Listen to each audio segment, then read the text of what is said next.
ಮಂಗಳಾಚರಣೆ. ಆತ್ಮ ಸ್ವರೂಪವ ತಿಳಿಯದೆನಾ, ಪಡೆದೆನು ದುಃಖ ಅನಂತವನು. ತಿಳಿಸಿದರು ಆ ಸ್ವರೂಪವನು ಶ್ರೀ ಸದಗುರು ಭಗವಂತರು.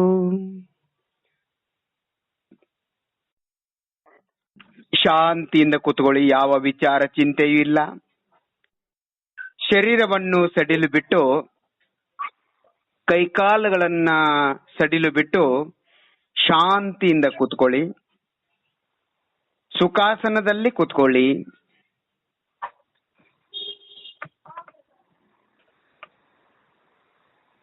ಕಣ್ಣಲ್ಲಿ ಕತ್ತಲೆ ಬೆಳಕನ್ನ ನೋಡಬೇಡಿ.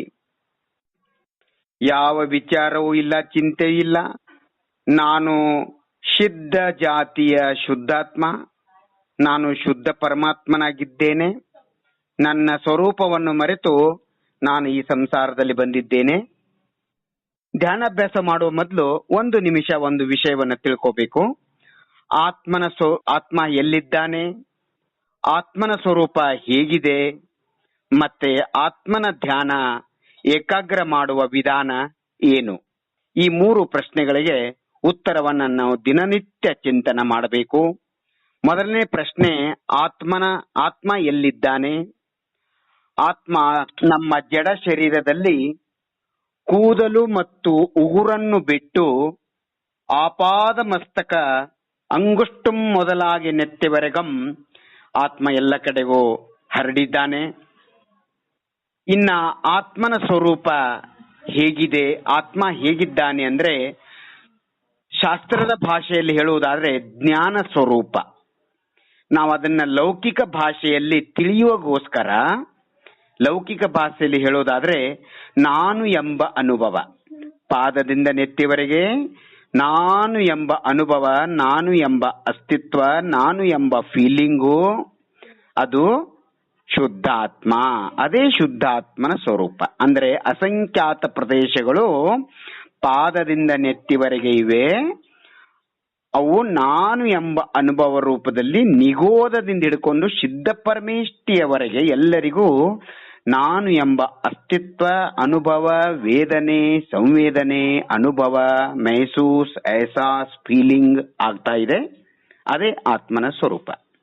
ಇನ್ನ ಆತ್ಮನಲ್ಲಿ ಏಕಾಗ್ರ ಹೇಗೆ ಆಗ್ಬೇಕು? ಮಧ್ಯೆ ಮಧ್ಯೆ ವಿಕಲ್ಪ ಬರ್ತದೆ. ಹೇಗೆ ಆಗ್ಬೇಕು ಅಂದ್ರೆ ಅದಕ್ಕೆ ಸಾಮಾನ್ಯವಾದ ಅನ್ಯ ಪದ್ಧತಿಗಳಿವೆ. ಅದನ್ನೇ ಈಗ ನಾವು ಮಾಡಿಸ್ತೀವಿ ನಿಮಗೆ. ಈಗ ಧ್ಯಾನಾಭ್ಯಾಸ ಪ್ರಾರಂಭ ಮಾಡೋಣ. ನಿಮ್ಮ ಮನಸ್ಸನ್ನು 1 ಬಾರಿ ಪಾದದಿಂದ ನೆತ್ತಿಯಿಂದ ಪಾದದವರೆಗೆ ನಿಮ್ಮ ಮನಸ್ಸನ್ನು ಓಡಾಡಿಸಿ. ಮೇಲಿಂದ ಕೆಳಗೆ, ಕೆಳಗಿಂದ ಮೇಲೆ ಶರೀರದ ಒಂದೊಂದು ಅಂಗಗಳ ಹೆಸರನ್ನ ತೆಗೆದುಕೊಂಡು ಮನಸ್ಸಲ್ಲಿ ಒಂದೊಂದು ಅಂಗದ ಮೇಲೆ ಮನಸ್ಸಿಡ್ತಾ ಹೋಗ್ಬೇಕು. ಅಂಗ ಅಂತಂದ್ರೆ ಅಲ್ಲಿ ನೀವು ಶರೀರದ ರಂಗ, ರೂಪ, ಆಕಾರ, ವರ್ಣ, ಚಿತ್ರವನ್ನ ನೋಡಬಾರ್ದು. ಆ ಶರೀರದ ಅಂಗಗಳಲ್ಲಿ ನಾನು ಎಂಬ ಅಸ್ತಿತ್ವ, ಸಂವೇದನೆ, ವೇದನೆ, ಅನುಭವ ಯಾವ ರೀತಿ ಆಗ್ತಾ ಇದೆ ಆ ಭಾಗದಲ್ಲಿ, ಆ ಅನುಭವದ ಮೇಲೆ ಮನಸ್ಸಿಡಬೇಕು. ಆ ಅನುಭವವೇ ನಾನು, ಆತ್ಮ ಪ್ರದೇಶ. ಅದು ಚೈತನ್ಯ ಶರೀರ. ಹೊರಗಡೆ ಕಾಣುವುದು ಅದು ಜಡ ಶರೀರ. ಜಡ ಶರೀರದೊಳಗೆ ಅನುಭವವಾಗುವುದು ಅದು ಚೈತನ್ಯ ಶರೀರ. ಅದನ್ನೇ ಜ್ಞಾನ ಶರೀರ ಅಂತ ಹೇಳ್ತಾರೆ ಶಾಸ್ತ್ರೀಯ ಭಾಷೆಯಲ್ಲಿ. ನೋಡಿ, ನಿಮ್ಮ ಮನಸ್ಸನ್ನು ಪಾದದಿಂದ ಮೇಲ್ಗಡೆ ತಗೊಂಡು ಹೋಗಿ ನೆತ್ತಿವರೆಗೆ,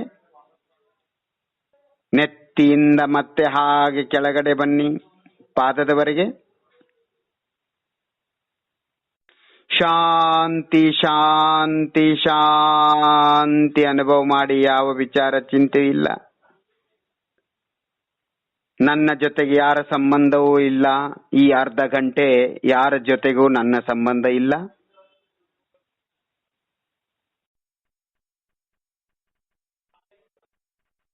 ಆನಂದ ಅನುಭೂತಿ ಮಾಡಿ.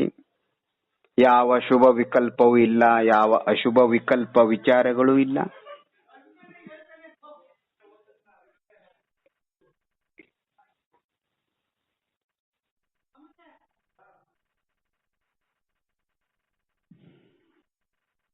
ನೋಡಿ ನಿಮ್ಮ ಕಾಲುಗಳು ಎಷ್ಟಿವೆ?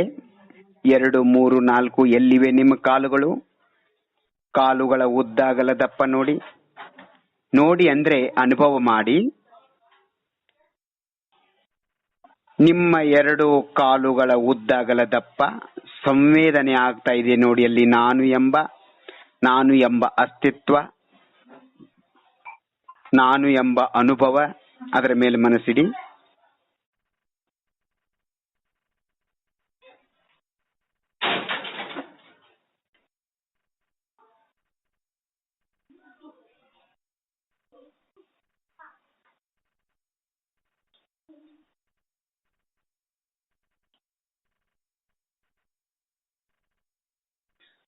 ಈಗ ನಾವು ಪ್ರತಿಯೊಂದು ಅಂಗದ ಮೇಲೆ ಮನಸ್ಸನ್ನಿಡೋಣ. ಬೇರೆ ಬೇರೆ ಪದ್ಧತಿಗಳಿವೆ. ಅದನ್ನು ನಾವು ಒಂದು ವಾರಕ್ಕೆ ಒಂದೊಂದು ಪದ್ಧತಿಯನ್ನ ಚೇಂಜ್ ಮಾಡ್ತಾ ಹೋಗ್ತೀವಿ. ಇವು ಮೊದಲನೇ ವಿಧಾನ. ನೋಡಿ, ನಿಮ್ಮ 2 ಕಾಲುಗಳ ಬೆರಳುಗಳ ಮೇಲೆ ಮನಸ್ಸಿಡಿ. ನಿಮ್ಮ ಒಂದೊಂದು ಕಾಲಿನ ಒಂದೊಂದು ಬೆರಳುಗಳನ್ನ ಅಲುಗಾಡಿಸಿ ಒಂದೊಂದು ಬೆರಳಿನ ಮೇಲೆ ಮನಸ್ಸಿಡಿ. ಇಲ್ಲಿ ನಿಮ್ಗೇನಾಗತ್ತೆ ಅಂದ್ರೆ, ಸಂಪೂರ್ಣ ಆತ್ಮ ಸಂಪೂರ್ಣ ಶರೀರದಲ್ಲಿ ವ್ಯಾಪ್ತನಾಗಿದ್ದಾನೆ. ಆದ್ರೆ ಇಲ್ಲಿ ಮಾತ್ರ ಕಾಲ್ ಬೆರಳಲ್ಲಿ ಇರ್ತಕ್ಕಂಥ ಆತ್ಮ ಪ್ರದೇಶದ ಮೇಲೆ, ಅಂದ್ರೆ ಸಂವೇದನೆ ಮೇಲೆ ನಿಮ್ಗೆ ಮನಸ್ಸು ಹೋಗುತ್ತೆ, ಸ್ಥಿರ ಆಗತ್ತೆ. ಅದು ಇನ್ನೂ ಸೂಕ್ಷ್ಮ ಏಕಾಗ್ರತೆ. ಒಂದೊಂದು ಪುಟ್ಟ ಪುಟ್ಟ ಅಂಗದ ಮೇಲೆ, ಚಿಕ್ಕ ಚಿಕ್ಕ ಅಂಗದ ಮೇಲಿಡೋದು. ದೊಡ್ಡ ಅಂಗದ ಮೇಲೆ ಮನಸ್ಸು ಏಕಾಗ್ರ ಆಗ್ತದೆ ಬೇಗ, ಚಿಕ್ಕ ಅಂಗದ ಮೇಲೆ ಆಗಲ್ಲ. ಇದು ಅಭ್ಯಾಸ. ಇದೊಂಥರ ಸ್ವಲ್ಪ ಸ್ಪೆಷಲ್, ಆಳವಾದ ಅಭ್ಯಾಸ. ಇದೆಲ್ಲ ಪ್ರಾಥಮಿಕನೇ. ನೋಡಿ, ನಿಮಗೆ ಒಂದೊಂದು ಕಾಲ್ ಬೆರಳುಗಳನ್ನ ಅಲುಗಾಡಿಸಿ ಒಂದೊಂದು ಬೆರಳಿನ ಮೇಲೆ ಮನಸ್ಸಿಡಿ.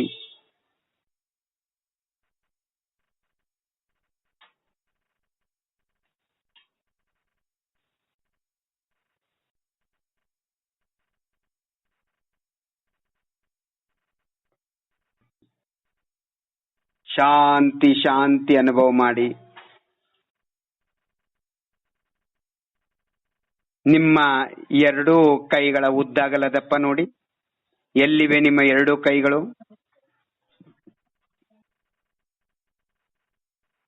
ನಿಮಗೆ ಅನುಭವದಲ್ಲಿ ಬರತಕ್ಕಂತಹ ಅನುಭವ ರೂಪದ ಕೈಗಳು, ಅದು ಚೈತನ್ಯ ಶರೀರ, ಚಿದಂಬರವೇ ದಿಗಂಬರ. ಆತ್ಮನೇ ಪರಮಾತ್ಮ, ಪರಮಾತ್ಮನೇ ಜಿನನೇ ಹೇಳಿದ ಧರ್ಮವೇ ಜೈನ ಧರ್ಮ. ಸೊ ಆತ್ಮ ಧರ್ಮವೇ ಜೈನ ಧರ್ಮ. ಶಾಂತಿ ಶಾಂತಿ ಅನುಭವ ಮಾಡಿ. ಯಾವ ವಿಚಾರ ಚಿಂತೆ ಇಲ್ಲ.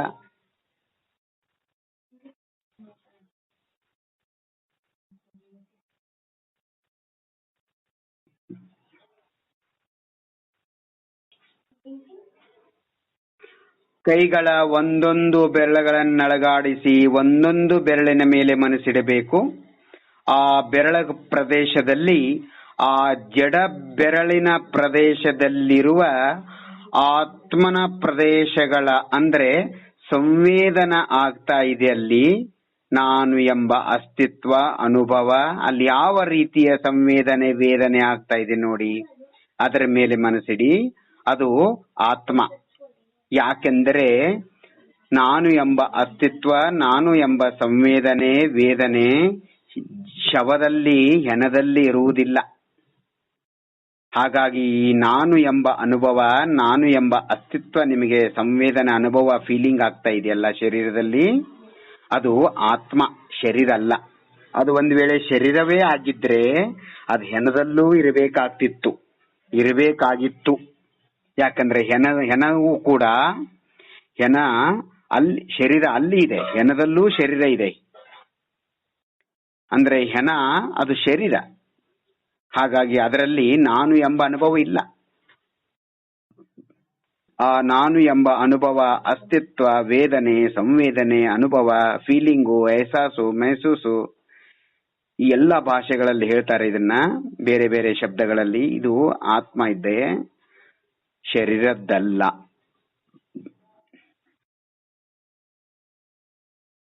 ಆತ್ಮ ಪ್ರದೇಶಗಳ ಸಮೂಹಕ್ಕೆ ನಾವು ಜೀವದ್ರವ್ಯ ಅಂತ ಹೇಳ್ತೀವಿ. ಅದೇ ಆತ್ಮ ಪ್ರದೇಶಗಳ ಸಮೂಹಕ್ಕೆ ದ್ರವ್ಯ ಅಂತ ಹೇಳ್ತೀವಿ ನಾವು. ಇದು ಅಧ್ಯಾತ್ಮ ದೃಷ್ಟಿ. ಆಗಮ ದೃಷ್ಟಿ ಬೇರೆ. ಶಾಂತಿ ಶಾಂತಿ ನೆಮ್ಮದಿಯ ಅನುಭವ ಮಾಡಿ, ಯಾವ ಶುಭ ಅಶುಭ ವಿಚಾರಗಳಿಲ್ಲ.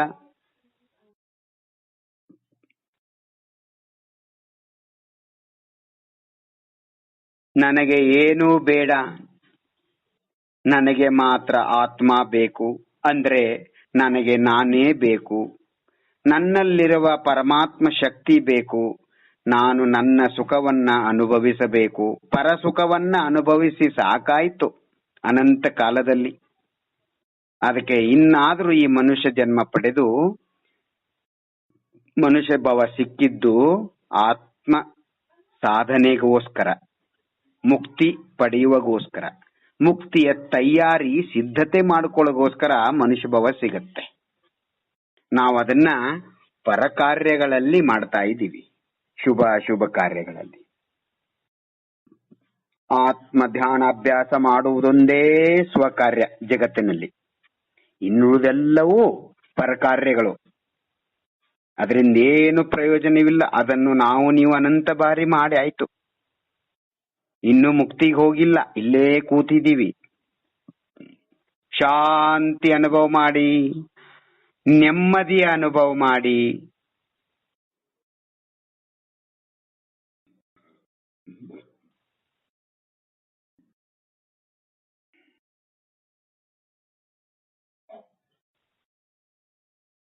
ಯಾವ ವಿಚಾರ ಚಿಂತೆ ಇಲ್ಲ, ಕಣ್ಣಲ್ಲಿ ಕತ್ಲೆ ಬೆಳಕು ನೋಡಬೇಡಿ. ಶರೀರವನ್ನು ಸಡಿಲು ಬಿಟ್ಟು ಸುಖಾಸನದಲ್ಲಿ ಕೂತ್ಕೊಂಡು ಮಲ್ಕೊಂಡು, ಚೇರ್ ಮೇಲೆ ಕೂತ್ಕೊಂಡು, ಗೋಡೆಗೆ ಆಧಾರವಾಗಿ ಹೇಗಾದರೂ ಕೂತ್ಕೊಳ್ಳಿ. ಒಟ್ಟಾರೆ ಶಾಂತಿಯಿಂದ ಹಗುರವಾಗಿ ಕೂತ್ಕೊಳ್ಳಿ. ಶರೀರವನ್ನ ಹಗುರ ಬಿಡಿ. ನೋಡಿ, ನಿಮ್ಮ ಬೆನ್ನು ಎಲ್ಲಿದೆ? ನಿಮ್ಮ ಬೆನ್ನಿನ ಉದ್ದಾಗಲದಪ್ಪ ಕಣ್ಣಿಗೆ ಕಾಣುವ ಬೆನ್ನು. ಕಣ್ಣಿಗೆ ಯಾರಿಗೂ ಕಾಣುವುದಿಲ್ಲ ಬೆನ್ನು, ಆದರೆ ಅನುಭವ ಆಗತ್ತೆ. ಅದೇ ಚೈತನ್ಯ ಬೆನ್ನು, ಆತ್ಮ ಪ್ರದೇಶ ರೂಪದ ಬೆನ್ನು, ಆಭ್ಯಂತರ ಶರೀರ, ಚಿದಂಬರ ಚೈತನ್ಯ ಶರೀರ, ಅಂತರಂಗ ಶರೀರ. ಅದು ಯಾರಿಗೂ ಕಾಣಲ್ಲ. ನಾನು ಎಂಬ ಅನುಭವ, ನಾನು ಎಂಬ ಅಸ್ತಿತ್ವ, ಅದೇ ಆತ್ಮನ ಸ್ವರೂಪ.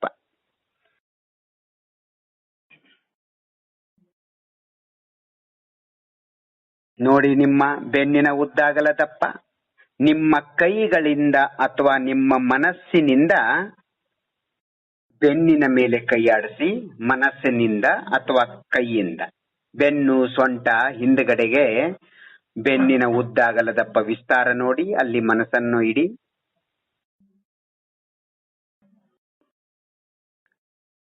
ಅದು ಕಣ್ಣಿಗೆ ಕಾಣುವುದಿಲ್ಲ.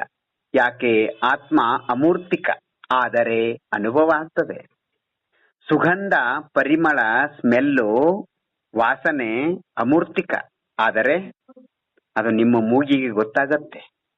ಕನ್ನಡಿಯ ಮೇಲೆ ನೀವು ಕನ್ನಡಿ ಮುಂದೆ ನಿಂತಾಗ ನಿಮಗೆ ಅಲ್ಲಿ ಜಡ ಶರೀರ ಮಾತ್ರ ಕಾಣಿಸುತ್ತೆ, ಆದರೆ ಅದರೊಳಗಿನ ಸಂವೇದನೆ, ಅದರೊಳಗಿನ ನಾನು ಎಂಬ ಅಸ್ತಿತ್ವ ಅದು ನಿಮಗೆ ಕನ್ನಡಿಯಲ್ಲಿ ಕಾಣಲ್ಲ. ಅದೇ ಆತ್ಮ. ಆತ್ಮ ಭಿನ್ನ, ಶರೀರ ಭಿನ್ನ. ಇದೇ ಸ್ವಪರ ಭೇದ ವಿಜ್ಞಾನ, ಇದೇ ಭೇದ ವಿಜ್ಞಾನ, ಇದೇ ಸಮ್ಯಕ್ ದರ್ಶನ.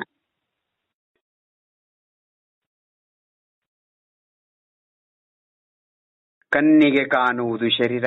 ಇಲ್ಲಿ ಎರಡೇ ಶರೀರಗಳಿವೆ ನಮ್ಮ ಶರೀರದಲ್ಲಿ. ಒಂದು ಕಣ್ಣಿಗೆ ಕಾಣುವ ರಕ್ತ, ಮೂಳೆ, ಮಾಂಸದ ಶರೀರ. ಅದರೊಳಗೆ ಕಣ್ಣಿಗೆ ಕಾಣದೇ ಇರುವ ನಾನು ಎಂಬ ಅನುಭವ ರೂಪದ, ನಾನು ಎಂಬ ಅಸ್ತಿತ್ವ ರೂಪದ, ನಾನು ಎಂಬ ಸಂವೇದನೆ ವೇದನೆ ರೂಪದ ಶರೀರ.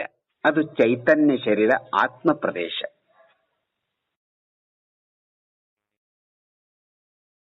ಕಣ್ಣಲ್ಲಿ ಯಾವುದೇ ಶರೀರದ ಆಕಾರ, ಬಣ್ಣವನ್ನ, ಚಿತ್ರವನ್ನ ಕಣ್ಣ ಮೇಲೆ ತರಬೇಡಿ.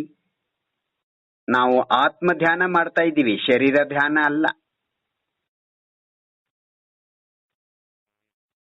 ನಾನು ಎಂಬ ಅಸ್ತಿತ್ವ ಸಂವೇದನೆ ಶರೀರದಲ್ಲಿ ಎಲ್ಲೆಲ್ಲಿ ನಾನು ಎಂಬ ಅಸ್ತಿತ್ವ ಸಂವೇದನೆ ಇದೆ, ಅನುಭವ ಆಗ್ತಾ ಇದೆ ನಾನು ಅಂತ. ಇದು ನಾನು. ಆ ಅನುಭವದ ಮೇಲೆ, ಅನುಭೂತಿಯ ಮೇಲೆ, ಸಂವೇದನೆ ಮೇಲೆ ಮನಸ್ಸಿಡಬೇಕು. ಅದೇ ಆತ್ಮ.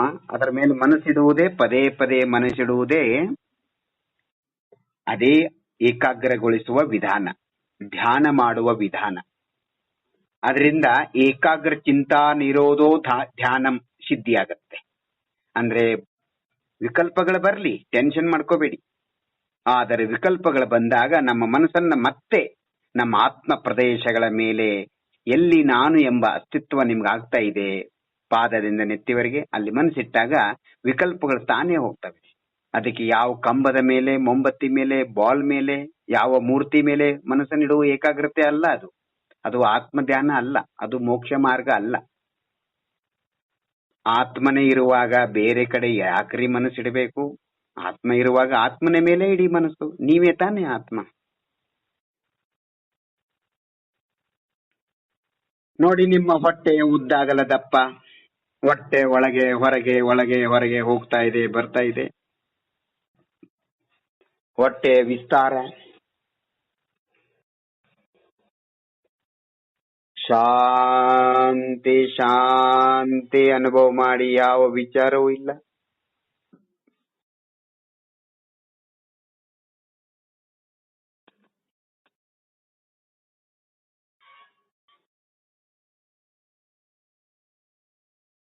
ನಿಮಗೇನಾದ್ರೂ ಮೈಕೈ ನೋವು ಇದ್ದಾಗ, ಎಲ್ಲಿ ಮೈಕೈ ನೋವಿದೆಯೋ ಅಲ್ಲೇ ಆ ಮೈಕೈ ನೋವು ಮೇಲೆ ಮನಸ್ಸಿಡಿ. ನಿಶ್ಚಿತವಾಗಿ ನಿಮಗೆ 1 ನಿಮಿಷ 60 ಸೆಕೆಂಡದ ಒಳಗೆ, ಅಂದ್ರೆ ಒಂದೇ 1 ನಿಮಿಷದಲ್ಲಿ ಆ ನೋವು ನಿಮಗೆ ಮನಸ್ಸನ್ನ ಅಲ್ಲಿ ಏಕಾಗ್ರಗೊಳಿಸಿದ್ದೇ ಆದ್ರೆ ಖಂಡಿತವಾಗಿ ಆ ನೋವು ಹೊರಟೋಗತ್ತೆ. ನೋಡಿ, ನಿಮ್ಮ ಹೊಟ್ಟೆ ಉದ್ದಾಗಲ ದಪ್ಪ. ಯಾಕಂದ್ರೆ ಮನಸ್ಸು ಒಳಗೆ ಬಂದಾಗ, ಅಂದ್ರೆ ಆತ್ಮ ಪ್ರದೇಶ ಮೇಲೆ ಆತ್ಮನ ಮನಸ್ಸು ಬಂದಾಗ ಕರ್ಮ ಹೊರಗಡೆ ಹೋಗ್ತದೆ. ಆ ನೋವು, ಮಂಡಿಗಾಲ್ ನೋವು, ತಲೆ ಬೆನ್ನು ನೋವು, ಸೊಂಟು ನೋವು, ಭುಜಗಳ ಕೈಕಾಲುಗಳ ನೋವು ಅಲ್ಲಿ ಮನಸ್ಸಿಟ್ಟಾಗ ಆ ನೋವು ಅಂದ್ರೆ ಕರ್ಮ ಫಲ, ಕರ್ಮದ ಉದಯ. ಆ ಮನಸ್ಸು ಒಳಗಡೆ ಬಂದಾಗ ಆ ನೋವಿನ ಮೇಲೆ, ನೋವಿನಲ್ಲಿರ್ತಕ್ಕಂಥ ಅಂದ್ರೆ ಆತ್ಮನಲ್ಲಿರ್ತಕ್ಕಂಥ ಪ್ರದೇಶಗಳ ಮೇಲೆ, ಶರೀರದಲ್ಲಿರ್ತಕ್ಕಂಥ ಆತ್ಮ ಪ್ರದೇಶಗಳ ಮೇಲೆ ಮನಸ್ಸು ಬಂದಾಗ ಆ ನೋವು ಹೊರಗೋಗತ್ತೆ, ನಷ್ಟ ಆಗತ್ತೆ. ಅಂದ್ರೆ ಕರ್ಮ ನಷ್ಟ ಆಗತ್ತೆ. ಮನಸ್ಸು ಒಳಗೆ, ಕರ್ಮ ಹೊರಗೆ, ಮನಸ್ಸು ಹೊರಗೆ, ಕರ್ಮ ಒಳಗೆ. ಇಷ್ಟೇ ಅತ್ಯಂತ ಸರಳವಾದ ಜೈನ ಕರ್ಮ ಸಿದ್ಧಾಂತ ಇದು. ಇದು ಲೋಕದಲ್ಲಿ ನಡೀತಾ ಇದೆ, ನನ್ನ ಕರ್ಮ ಅಂತ ಹೇಳಿ. ಜೈನ ಧರ್ಮದ ವಿಚಾರಗಳು, ತತ್ವಗಳು ದಿನನಿತ್ಯ ಜೀವನದಲ್ಲಿ ಬೆಳಗಿನಿಂದ ರಾತ್ರಿವರೆಗೆ ಮಲಗುವವರೆಗೆ ನಾವು ಅದನ್ನ ಅನುಭವಿಸ್ತಾ ಇದ್ದೀವಿ, ಹೇಳ್ತಾ ಇದ್ದೀವಿ, ಕೇಳ್ತಾ ಇದ್ದೀವಿ. ಆದ್ರೆ ನಮಗದರ ಪರಿಚಯ, ಅರಿವು ಇಲ್ಲ.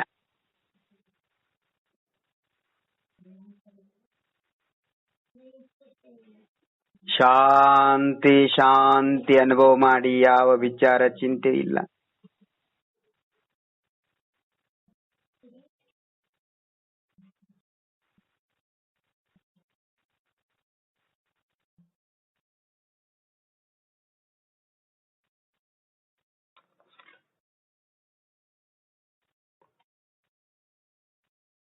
ಇದು ಶರೀರ ಧ್ಯಾನ ಅಲ್ಲ, ಇದು ಶ್ರಾವಕರು ಮಾತ್ರ ಮಾಡುವ ಧ್ಯಾನ ಅಲ್ಲ.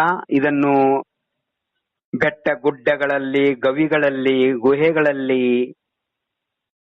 ಪರ್ವತ ತುದಿಯ ಮೇಲೆ, ನದಿಯ ದಡದಲ್ಲಿ, ನಿರ್ಜನ ಸ್ಥಳದಲ್ಲಿ, ಬಿದ್ದಿರುವ ಮನೆಗಳಲ್ಲಿ, ಮಹಲಗಳಲ್ಲಿ ಬಿದ್ದಿರುವ ಹಾಳಾದ ಪಾಡು ಮನೆಗಳಲ್ಲಿ ಕುಳಿತುಕೊಂಡು ಮಾಡತಕ್ಕಂತಹ ಭವ್ಯ ಮುನಿಗಳು ಕೂಡ ಈ ರೀತಿಯ ಧ್ಯಾನಾಭ್ಯಾಸ ಮಾಡ್ತಾರೆ. ಅವ್ರ ಮನಸ್ಸು ಕೂಡ ಎಷ್ಟೋ ಚಂಚಲ ಆಗತ್ತೆ. ಆದ್ರೆ ಅವರು ಇದೇ ರೀತಿ ಧ್ಯಾನಾಭ್ಯಾಸ ಮಾಡ್ತಾ ಮಾಡ್ತಾ ಮಾಡ್ತಾ ಏಕಾಗ್ರತೆಯನ್ನ ಪಡಿತಾರೆ. ಭಕ್ತಿಯಿಂದ ಮಾಡಿ, ಶ್ರದ್ಧೆಯಿಂದ ಮಾಡಿ, ಇದನ್ನ ಮೊದಲು ಮಾಡಿ, ಪರೀಕ್ಷೆ ಮಾಡಿ, ಆಮೇಲೆ ನಂಬಿ. ನಮ್ಮ ಆತ್ಮ ಧ್ಯಾನ ಮಾಡುವುದರಲ್ಲಿ ಯಾವ ಮಿಥ್ಯಾತ್ವ ದೋಷವೂ ಬರುವುದಿಲ್ಲ, ಯಾವ ಅನಾರೋಗ್ಯವೂ ಇಲ್ಲ. ಸ್ವದಲ್ಲಿ ಸ್ಥಿತನಾಗುವುದೇ ಸ್ವಾಸ್ಥ್ಯ. ನೀವು ಸ್ವದಲ್ಲಿ ಸ್ಥಿತರಾಗಿದ್ದೀರಿ, ನಿಮಗೆ ಸ್ವಾಸ್ಥ್ಯವೇ ಸ್ವಾಸ್ಥ್ಯ. ಪರರಲ್ಲಿ ಸ್ಥಿತನಾದರೆ ನಿಮಗೆ ಸ್ವಾಸ್ಥ್ಯ ಸಿಗುವುದಿಲ್ಲ. ಸ್ವಸ್ಥಿತಂ ಇತಿ ಸ್ವಾಸ್ಥ್ಯಂ. ಸ್ವದಲ್ಲಿ ಸ್ಥಿತನಾಗುವುದೇ ಸ್ವಾಸ್ಥ್ಯ ಅಂದ್ರೆ ಆರೋಗ್ಯ. ಈ ರೀತಿ ಧ್ಯಾನಾಭ್ಯಾಸ ಅನಂತ ಅನಂತ ತೀರ್ಥಂಕರ ಹೇಳಿದ್ದಾರೆ. ಅನಂತ ಜ್ಞಾನಿ, ಅನಂತ ಆತ್ಮಜ್ಞಾನಿ, ಸಮ್ಯಕ್ ದೃಷ್ಟಿ ಧರ್ಮಾತ್ಮ ಮುನಿಗಳು, ಶ್ರಾವಕರು, ತೀರ್ಥಂಕರರು, ಗುರುಗಳು ಹೇಳಿದ್ದಾರೆ. ಅವರಿಗೆಲ್ಲ ಅನಂತ ಅನಂತ ಉಪಕಾರ ಮಾಡಿದ್ದಾರೆ. ಅವರಿಗೆಲ್ಲ ಅನಂತ ಅನಂತ ನಮನಗಳನ್ನ ಸಲ್ಲಿಸ್ತಾ, ತಮಗೆಲ್ಲರಿಗೂ ತಾವು ಅಂತರ್ಮುಖ ಧ್ಯಾನಾಭ್ಯಾಸಕ್ಕೆ ಬಂದಿದ್ದೀರಿ, ತಮ್ಮೆಲ್ಲ ಆತ್ಮರಿಗೆ ನಾನು ಅನಂತ ಅನಂತ ನಮನಗಳನ್ನು ಹೇಳ್ತಾ, ಕಣ್ತೆಗಿಬೇಡಿ, ಕೊನೆವರೆಗೆ ಕಣ್ತೆಗಿಬಾರ್ದು. ಈಗ ನಿಮ್ಮ ಅಂಗೈ ಮಧ್ಯಭಾಗವನ್ನ ಕಣ್ ಮೇಲಿಟ್ಕೊಳ್ಳಿ. ಯಾವ ರೀತಿ ಅಂಗೈ ಇಟ್ಕೋಬೇಕು ಅಂದ್ರೆ, ಕಣ್ಣನ್ನ ತೆಗೆದ್ರೆ ಹೊರಗಡೆ ಬೆಳಕು ಕಾಣಿಸ್ಬಾರ್ದು. ಮೂಗಿಗೆ ತೊಂದರೆ ಕೊಡಬೇಡಿ. ಮೂಗಿನ ಅಕ್ಕಪಕ್ಕ ಮೂಗನ್ನ ಬಿಟ್ಟು ಸುಖಪೂರ್ವಕವಾಗಿ ನಿಮ್ಮ ಹಸ್ತದ ಮಧ್ಯಭಾಗವನ್ನ ಇಡಿ. ಕಣ್ ತೆಗಿರಿ. ಕಣ್ ತೆಗೆದು ಹಾಗೆ ಸುಮ್ಮನೆ ಕತ್ಲೆಯನ್ನ ನೋಡ್ತಾ ಕೂತ್ಕೊಳ್ಳಿ. ಯಾಕೆ ಈ ರೀತಿ ಅಭ್ಯಾಸ ಮಾಡ್ಬೇಕು ಅಂದ್ರೆ, ನಿಮ್ಮ ಅರ್ಧ ಗಂಟೆಯ ಎನರ್ಜಿ, ಊರ್ಜಾ, ಆತ್ಮಶಕ್ತಿ ಆ 5 ಇಂದ್ರಿಯಗಳ ಕಣ್ಣು ಇತ್ಯಾದಿ, ಕಿವಿ ಇತ್ಯಾದಿ ಇಂದ್ರಿಯಗಳ ಮೂಲಕ ಹೊರಗೆ ಹೋಗುವುದು ನಿಂತಿತ್ತು. ಅದು ಸ್ಟೋರ್ ಆಗಿದೆ. ನೀವು ಕಣ್ ತೆಗೆದ್ರೆ ಅದು ಕಣ್ಣು ಮೂಲಕ ವೆಸ್ಟ್ ಆಗಿಬಿಡುತ್ತೆ, ಹೊರಗೆ ಹೋಗ್ಬಿಡುತ್ತೆ. ಹಾಗಾಗಿ ಈಗ ನಾವು ಕೈ ಯಾಕಿಟ್ಟಿದ್ದು ಅಂದ್ರೆ, ಆ ಎನರ್ಜಿ ಕಣ್ ತೆಗೆದ ತಕ್ಷಣ ಆ ಎನರ್ಜಿ ಆ ನಿಮ್ಮ ಶರೀರದೊಳಗೆ ಅಂದ್ರೆ ಜಡ ಶರೀರದೊಳಗಿರುವ ಆತ್ಮ ಶರೀರದೊಳಗೆ ಅದು ಅಲ್ಲೇ ಇಂಗಿತವಾಗಿ ಬಿಡುತ್ತೆ, ಅಲ್ಲೇ ಸಮಾವೇಶಗೊಳ್ಳುತ್ತೆ. ವೆಸ್ಟ್ ಆಗಲ್ಲ ನಿಮ್ಮ ಊರ್ಜಾ ಶಕ್ತಿ. ಸೊ ಕಣ್ಮುಚ್ಚಿ, ಒಂದು ಕೈಯನ್ನ ಮೊದಲು ಎತ್ತಿ ನಿಮ್ಮ ಮಂಡಿಗಾಲ್ ಮೇಲೆ ಇಡಿ. ಆಮೇಲೆ ಇನ್ನೊಂದು ಕೈಯನ್ನೆತ್ತಿ ಇನ್ನೊಂದು ಮಂಡೆಗಾಲ್ ಮೇಲೆ ತೊಡೆ ಮೇಲಿಡಿ.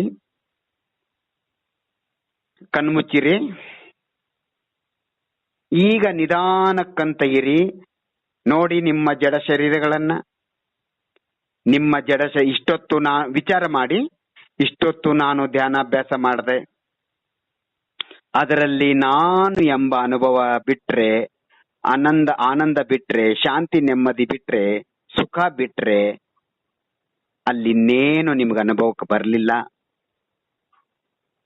ಯಾವ ರಕ್ತ ಮೂಳೆ ಮಾಂಸಗಳ ಶರೀರವೂ ಕಾಣಿಸಿಲ್ಲ, ಹೆಂಡ್ರು ಮಕ್ಕಳು ಗಂಡ ಇನ್ನೂ ಇಲ್ಲ, ಯಾವ ಅಧಿಕಾರ ಹಣ ಸಂಪತ್ತಿಯೂ ಇಲ್ಲ, ಯಾವ ಅಹಂಕಾರ ಕ್ರೋಧ ಇತ್ಯಾದಿ ವಿಕಾರಗಳೂ ಇಲ್ಲ. ಮಾತ್ರ ನಾನು ನಾನು ನಾನು ನನ್ನನ್ನು ನೋಡಿದೆ ಅಷ್ಟೇ. ನಾನು ನನ್ನಿಂದ ನನ್ನಲ್ಲಿಯೇ, ನನ್ನಿಂದ ನನ್ನೊಳಗೆ ನಾನೇ ನನ್ನನ್ನು ನೋಡಿದೆ. ಈಗ ಒಂದು ಮಾತು ವಿಚಾರ ಮುಗಿತದೆ. ವಿಚಾರ ಧ್ಯಾನ ಶಿಬಿರ ನೀವು ಕಣ್ ತೆಗಿಬಹುದು. ಈಗ ನೋಡ್ರಿ, 7 ತತ್ವಗಳನ್ನ ಶಾಸ್ತ್ರದಲ್ಲಿ ಹೇಳಿದ್ದಾರೆ. ಅದು ನಿಮ್ಮ ಅನುಭವದಲ್ಲಿ ಮಾತ್ರ ಅನುಭವಕ್ಕೆ ಬರ್ತದೆ, ಓದಿದ್ರೆ ಅನುಭವಕ್ಕೆ ಬರಲ್ಲ. 7 ತತ್ವಗಳು ಎಲ್ಲಿವೆ ಅಂತ ನೋಡಿ. ನಿಮಗೆ ಪಾದದಿಂದ ನಿತ್ಯವರೆಗೆ ನಾನು ಅಂತ ಅನುಭವ ಮಾಡ್ರಿ. ಆ ಅನುಭವ, ಆ ಚೈತನ್ಯ ಶರೀರ, ಆ ಸಂವೇದನೆ, ಆ ವೇದನೆ, ಆ ಜ್ಞಾನ, ಅದೇ ಏನ್ರಿ ಆತ್ಮ ಪ್ರದೇಶ. ಏನದು? ಅದು ಜೀವತತ್ವ. ಇನ್ನು ಅಜೀವ ತತ್ವ ಗೊತ್ತೇ ಇದೆ ನಿಮ್ಗೆ. ಜಡ ಅದು ಗೊತ್ತೇ ಇದೆ, ಅದರದ್ದೇನು ಹೇಳೋದಿಲ್ಲ. ಇನ್ನ ಆಶ್ರವ ನೋಡಿ, ನಿಮ್ಗೆ ಮನಸ್ಸು ಧ್ಯಾನಕ್ಕೆ ಕೂತ್ಕೊಂಡಾಗ ವಿಕಲ್ಪಗಳಿತ್ತು, ಆದ್ರೆ ಧ್ಯಾನ ಶುರು ಮಾಡಿದ ತಕ್ಷಣ ನಿಮ್ಗೆ ವಿಕಲ್ಪಗಳು ಕಡಿಮೆ ಆಗ್ತಾ ಆಗ್ತಾ ಆಗ್ತಾ ಹೋಯ್ತು. ಯಾವ ಶುಭ ವಿಕಲ್ಪಗಳು ಇಲ್ಲ. ಅದು ಸಂವರ ತತ್ವ. ಆಶ್ರವನ್ನ ತಡೆಯುವುದೇ, ವಿಚಾರಗಳನ್ನ ತಡೆಯುವುದೇ ಸಂವರ ತತ್ವ. ಶುಭ ವಿಕಲ್ಪಗಳನ್ನ ತಡೆಯುವುದೇ ಸಂವರ ತತ್ವ. ನೋಡಿ ನಿಮಗೆ ಶಾಂತಿ ಆನಂದ ಸ್ಟಾರ್ಟ್ ಆಯ್ತಲ್ವಾ. ಯಾವ ವಿಕಲ್ಪಗಳು ಬರ್ಲಿಲ್ಲಲ್ವಾ, ಸ್ಟಾಪ್ ಆಯ್ತಲ್ವಾ ವಿಕಲ್ಪಗಳು ಬರೋದು. ಅದೇ ಸಂವರ ತತ್ವ. ಇನ್ನು ನಿಮ್ಮ ಮೈ ಮನಸ್ಸು ಎಲ್ಲ ಹಗುರಾಯ್ತು, ರಿಲ್ಯಾಕ್ಸ್, ಮಲ್ಕೊಂಡು ಎದ್ದವ್ರ ತರ ಆನಂದ ಆಯ್ತು. ಅದೇನ್ರಿ ಹಗುರ ಆಯ್ತಲ್ಲ, ಮನಸ್ಸು ಆತ್ಮ ಶರೀರ ಎಲ್ಲವೂ ಹಗುರಾಯ್ತಲ್ಲ, ಅದು ನಿರ್ಜರ ತತ್ವ. ಯಾಕಂದ್ರೆ ಪೂರ್ವ ಜನ್ಮದ ಸ್ವಲ್ಪ ಸ್ವಲ್ಪ ಕರ್ಮಗಳನ್ನ ನಾಶ ಮಾಡ್ತಾ ಹೋಗೋದೇ ನಿರ್ಜರ ತತ್ವ. ಸೊ ಈಗ ನಮಗೆ ಮೊದಲ ದಿನ ಸ್ವಲ್ಪ ಸಮಯ ನಾವು ಧ್ಯಾನ ಮಾಡಿದೀವಿ, 1, 2, 3, 4, 5 ಗ್ರಾಮಗಳು ಕರ್ಮ ನಷ್ಟ ಆಯ್ತು. ಹಾಗಾಗಿ ನಮ್ಮ ಮನಸ್ಸು ಆತ್ಮ ಶರೀರ ಹಗರಾಯ್ತು. ಇದು ನಿರ್ಜರ ತತ್ವ. ಇನ್ನು ನಾವು ಆನಂದದಲ್ಲಿ ಮುಳುಗಿದ್ದೀವಿ, ಶಾಂತಿ ಸುಖದಲ್ಲಿ ಮುಳುಗಿದ್ದೀವಿ, ಅಂದ್ರೆ ನಮ್ಮ ಅಸ್ತಿತ್ವದಲ್ಲಿ ನಾವು ಮುಳುಗಿದ್ದೀವಿ, ನಮ್ಮ ಸಂವೇದನದಲ್ಲಿ ನಾವು ಮುಳುಗಿದ್ದೀವಿ, ಆತ್ಮ ಪ್ರದೇಶಗಳಲ್ಲಿ ಆತ್ಮನಲ್ಲಿ ಅದೇ ಆನಂದ ಬರ್ತಾ ಇತ್ತ ನೋಡಿ, ಅದೇ ಮೋಕ್ಷ ತತ್ವ. ಮೋಕ್ಷದಲ್ಲೂ ಇದೇ ತಾನೇ ಆಗೋದು ತಾನೇ. ಅಲ್ಲಿ ಆನಂದವೇ ಆನಂದ, ಪರಮಾನಂದ, ಇನ್ನೇನಿಲ್ಲ ಅಲ್ಲಿ. ಹೀಗೆ 7 ತತ್ವಗಳ ಅನುಭವ ನಿಮಗೆ ಆಯ್ತು. ಹಾಗಾಗಿ ಈ 7 ತತ್ವಗಳ ಶ್ರದ್ಧೆ ಮಾಡುವುದೇ, ಅಂದ್ರೆ ಆತ್ಮನ ಅಸಂಖ್ಯಾತ ಪ್ರದೇಶಗಳ ಅಸ್ತಿತ್ವದ ಶ್ರದ್ಧೆ ಮಾಡುವುದೇ, ಆತ್ಮನ ಅಸ್ತಿತ್ವವೇ ನಿರ್ವಿಕಲ್ಪ ಅನುಭೂತಿ ಮಾಡುವುದೇ ಸಮ್ಯಕ್ ದರ್ಶನ. ಸೊ ಹಾಗಾಗಿ ತಮಗೆಲ್ಲರಿಗೂ ಅಭಿನಂದನೆಗಳು. ಧ್ಯಾನ ಅಭ್ಯಾಸ ಇಲ್ಲಿಗೆ ಸಮಾಪ್ತವಾಗತ್ತೆ. ತಮಗೆಲ್ಲರಿಗೂ ಅಭಿನಂದನೆಗಳು. ಜೈ ಜಿನೇಂದ್ರ. ಯಾರಾದ್ರೂ ಪ್ರಶ್ನೆ ಕೇಳೋದಿದ್ರೆ ಕೇಳಬಹುದು. ಯಾರಿಗೆ ಪ್ರಶ್ನೆ ಇಲ್ವೋ ಅವರು ಕಾಲನ್ನ ಕಟ್ ಮಾಡಿ ತೆರಳಬಹುದು. ಈಗ ಯಾರಿಗಾದ್ರೂ ಚರ್ಚೆ ಇದ್ರೆ ಚರ್ಚೆ ಮಾಡಬಹುದು.